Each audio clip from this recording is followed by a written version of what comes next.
Tonight, Los Angeles, the latest city, left reeling from a wave of highly coordinated smash and grab robberies across the state. We're going to try to go right in here. Police say a group of at least 20 thieves shattered store windows at the Grove Shopping Center last night using sledgehammers and an e-bike, leaving more than $15,000 worth of damage in its wake and stealing more than $5,000 worth of merchandise. A witness recording this video appearing to show several people climbing through the broken window.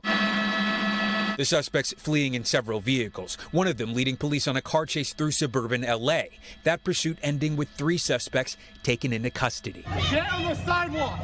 Get on the sidewalk! The incident, the latest in the string of troubling robberies across the state. In San Francisco's Union Square, shoplifting crews targeting high-end stores like Louis Vuitton and Fendi. Police smashing in car windows to stop them from getting away. And in suburban Walnut Creek, a mob that police called highly organized, swarming a Nordstrom. And it's not just high-end retail stores that are being targeted. Earlier this year, Walgreens said a string of robberies forced the pharmacy chain to close 5 of its locations in San Francisco. This is metastasized here in California to where, it's not just a random thing or a small level organized crime doing it.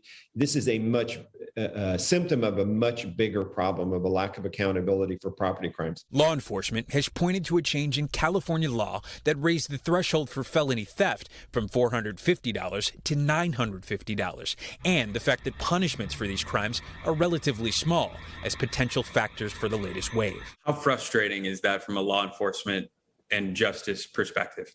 Well, it's incredibly frustrating because what we know is it's a relatively small number of people who commit these types of crimes over and over again. And they have learned that because of the changes in the law in the state of California, there is no consequence for their actions or very little consequence for their actions. California Governor Gavin Newsom, who reinstated a retail theft task force in July, admitting his state needs to do more. We want real accountability. We want people prosecuted, and we want people to feel safe this holiday season. I have no empathy, no sympathy for these folks, and they must be held to account. In response to last night's incident, the LAPD announcing it will send extra officers to patrol the area.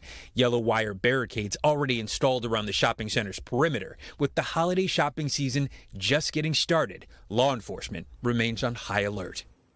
All right, Steve Patterson joins us now live from Los Angeles again. And Steve, we spoke about this last night. These groups are clearly organized, as we heard in your report there. These aren't random attacks. So how do officials in California think these sprees are being planned and happening?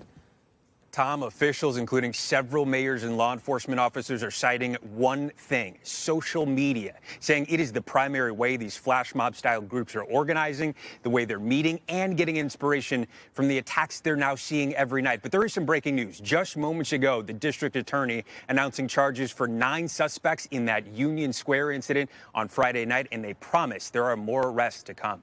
Tom? All right, Steve Patterson with that breaking news tonight. Steve, we thank you. Thanks for watching our YouTube channel. Follow today's top stories and breaking news by downloading the NBC News app.